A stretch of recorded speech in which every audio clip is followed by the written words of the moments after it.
It's 5:16. No, not AM. We're not that good yet. I haven't filmed much today because I haven't done much today. But it is January 4th, Wednesday. I'm going to read this and then I'm going to go to sleep.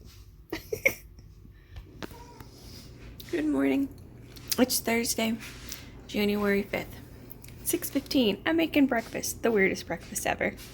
So we had this vegetable lasagna where it doesn't have any noodles. It's just like squash and zucchini, ricotta cheese, spinach, and some ground turkey. And so I'm putting it in quesadillas. Did it the other day. It was good. Repeating it today. Lots of vegetables, protein, maybe healthy carbs because of the whole wheat tortilla. Turned out good again. Okay, didn't do any of the daily readings from these books, so we're about to do a speed round for 2 days. Alright, I do like this one. It talks about when you focus with someone on a problem, you're just adding more energy to the problem. What you need to do is focus on what you want, not on what the problem is. And that's probably...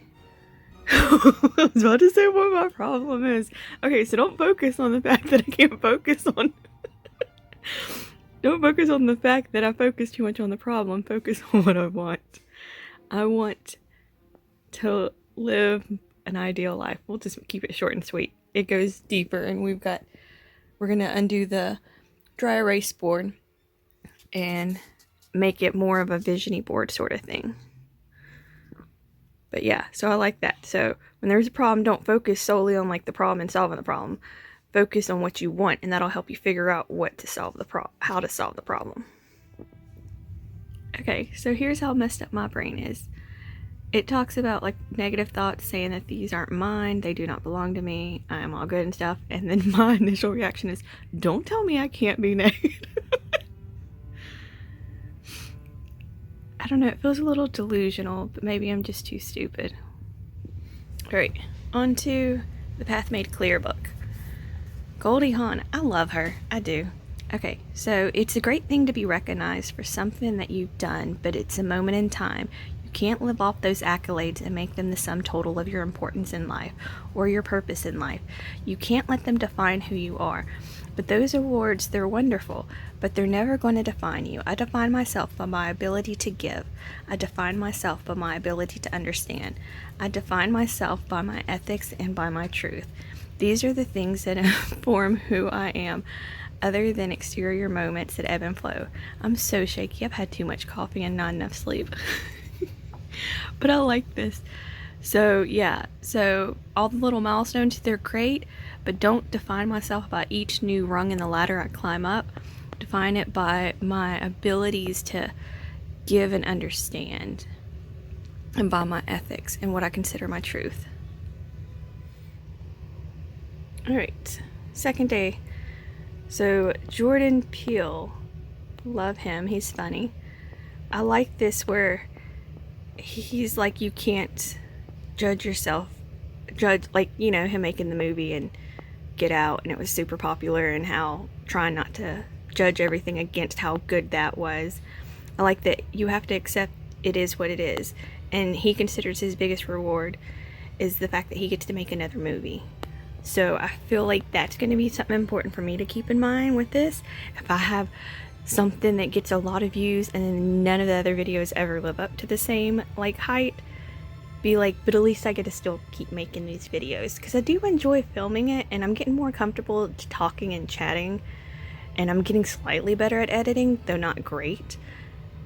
And I don't know, just keeping in mind the process of making these videos is so much fun, and whatever happens, whether nobody watches them, whether they still just get 4 views for my 1 subscriber. But it is fun making them, and I am learning a lot about myself because I have a bad memory, so having to go back and re-edit stuff, I get to like remember things that I've thought and said. I'm like, oh wow, that actually sounds somewhat intelligent. We're gonna have to write that down and remember it. Alright, so this book is probably going to be the hardest to get through just because a lot of it I just don't relate to, and it seems over my head. But from the one I should have read yesterday, I did like where it talked about, I don't remember where it is. Hannah had asked her husband about what they should do, and he just said, do what seems best to you. And it talks about needing engagement and participation. And this is kind of like a two thing. I like to be in control, so I don't mind when people are like, just do whatever. But I do need to learn to work better with others and to have more of a cooperative mindset. So I think that is my biggest thing, is finding somebody who's wanting to participate, even if I get cranky. And then the one I'm reading today, because it's the 5th day. Yeah, so when you compare stuff to other people, it may seem major or minor based on what you've experienced. So, like, don't judge them, because it might be literally the hardest thing they've gone through, even though you've went through worse, or vice versa.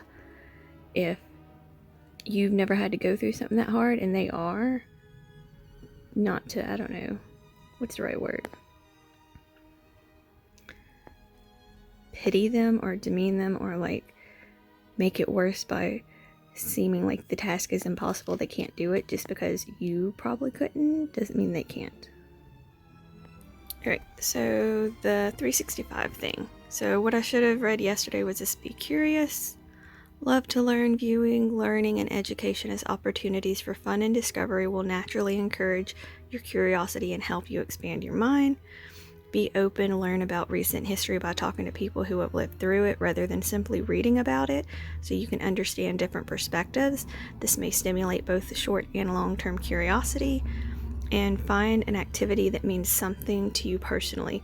This will fuel your need to know, leading to an upward spiral of positive emotion, or a downward spiral into some rabbit hole of Google searches and Wikipedia articles and Reddit threads and YouTube videos. And the one for today is rest your eyes.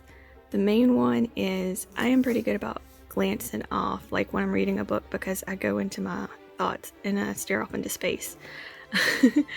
Every 45 minutes, take a break and do something different. Yes, unless it's YouTube videos, and then I can do that for hours.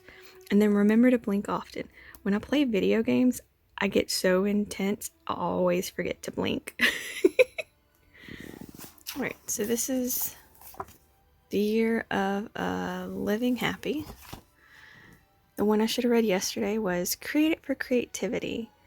I do like it. It's talking about, you know, when you create something and then worried what others are going to think, and it's scary and stuff, and do you take the plunge or just live in somewhere safe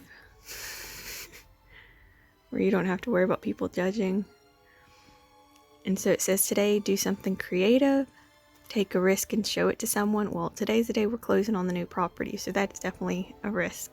As far as something creative, paint, write a poem, draw, knit. I don't know what I would do that's creative. I don't know, we'll think of it. I might make a little something. And the one I'm supposed to read today is take a step towards your passion. So talking about people who started late in life, that's definitely me. And today's little task is a dream you've had for a while, but you're afraid to take a step forward in achieving it. That's definitely doing this YouTube thing. I did at one time want to be a writer, but I don't think I enjoy it enough to actually stick with it, sort of deal. I love having daydreams, and so I'm like, oh, well, the little makeup stories I have in my head, we'll put that down on paper, but then I don't actually enjoy the task of that, because then I start to overthink it, and I'm like, don't think it's good enough, so then I think being a writer would be way too stressful for me. But I do like the YouTube thing right now, so we'll call that my dream. That and the whole side project of getting a house to have as rental property. So we'll see how that goes, because I like being in charge. So it's like, oh, managing property, and then it's several things. So it's a stream of income, which, you know, I keep reading, oh, you have to have multiple streams of income. So check, it'll be a stream of income. It makes me feel like I'm accomplishing something. It is like a little mile marker of success, of something, you know, feather in your hat. I own a rental property. And then it is helpful, like the first people I have been talking to be my first renters, it's saving them money because it'll be cheaper than what they're currently paying for rent. It's in a nicer neighborhood than what they're currently in, which The neighborhood they're in is definitely not very safe for them and all their kids. It is a bigger house. It will definitely be a nicer one once everything's done. They are going to move in with some of the stuff not completely finished, and then we'll just keep updating and getting more stuff like washer and dryer, and then a dishwasher. And then the house is like super old because it was built in the 40s, so it had like window units, so we're going to get an AC unit when we can afford it.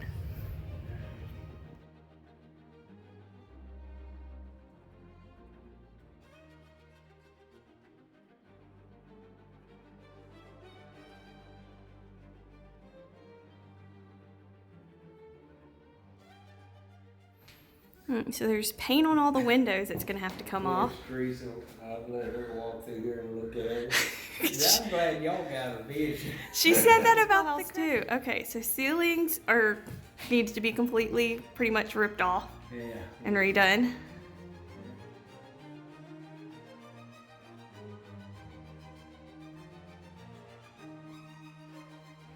Floors need to be cleaned, maybe sanded and polyurethaned. Yeah.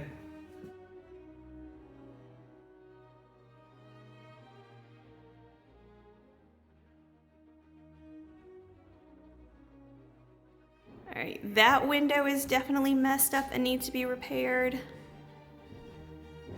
That doesn't even have glass in that top part that's fallen down.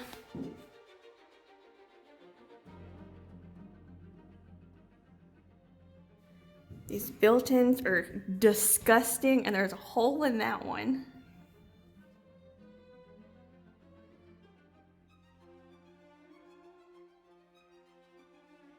Dining room window is broken. Floor is disgusting. Kitchen floor has promise. Cabinets look gross.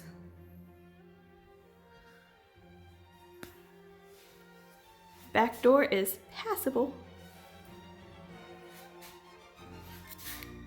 Kitchen is some sort of a weird hot mess of cabinets that definitely need to be fixed. Hood vent is gross. Windows don't appear to be broken though. We're gonna focus on the pot.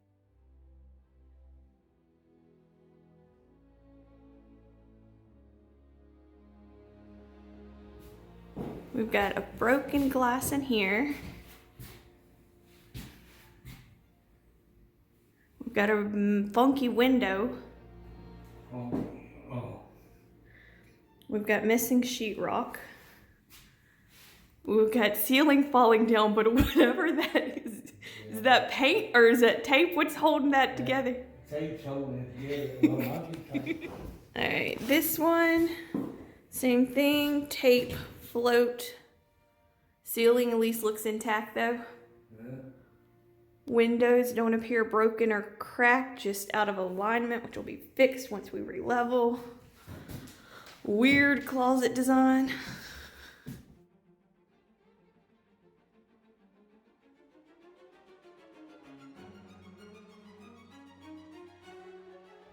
How are you supposed to fit stuff up there? Huh? I said, how are you supposed to fit stuff up there? Yeah, they didn't have much to put up there. But I mean, like, it's way in the back. Like, you'd have to dig everything out.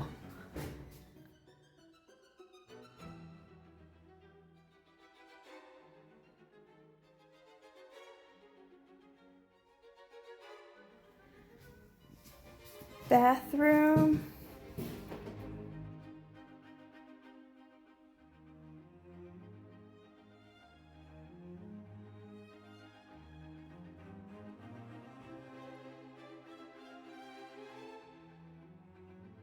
Cabinet.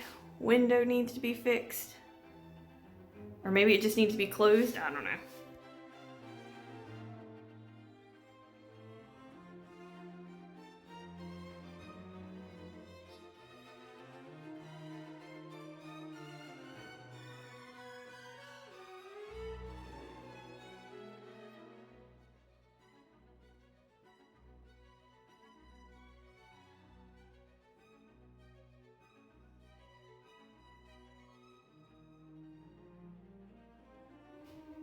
The one thing I noticed is with my phone is you don't get a very good wide angle of stuff. Like it's a very up close shot. This ceiling needs to be fixed. So we could be And that goes to the little backyard.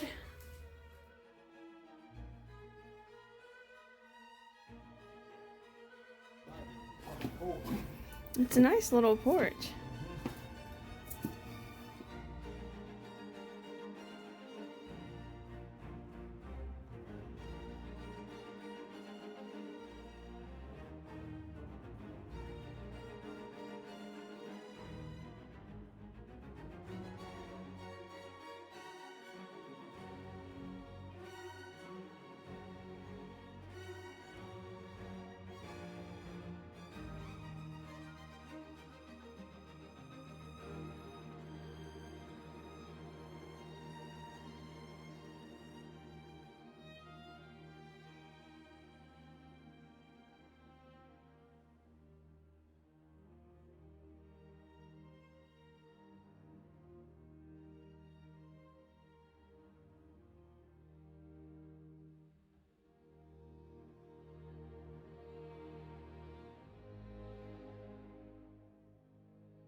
So now, you know, plus is we got electric meter in here, so we ought to be okay on electric.